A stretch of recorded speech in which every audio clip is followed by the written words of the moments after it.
සිනසන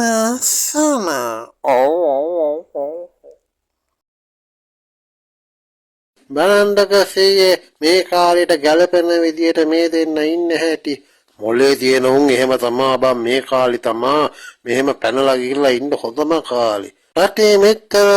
ආහාර ප්‍රශ්න තෙල් ප්‍රශ්න තියෙන වෙලාවේ 100ක් කොහොමද කියන්නේ කපල් වලට පැනලා ගිහිල්ලා ඉන්න හොඳම කාලේ මේ කියලා ඇයි බං නෑදෑයන් අහලා පාලා අය වෙඩින් එක ගත්තේ නැත්තේ මොකද කියලා ඇහුවොත් ඒගොල්ලන්ට පැහැදිලි කරාගෙන මේ දවස්වල අරගන්න බෑ වියදම් වැඩි ඔයාලටත් කරදර වෙන හින්දා අපි වෙඩින් එක පස්සේ ගන්න තීරණය කරා කියලා. එතකොට බං එයාලත් ඉතින් හිතනවනේ ඇත්ත තමයි අපිට මේ වෙඩින් එකට යන්න බැරි වෙයි මේවට වාහන වලට තෙල් ගහන්නයි ඇදුම් මණ්ඩයි වියදම් හින්දා මේක කල් ගියේ කොහොඳයි කියලා. එතකොට ගෑන් ළමයාගේ පැත්තේ දෙමව්පියන්ටයි ගෑන් ළමයාටයි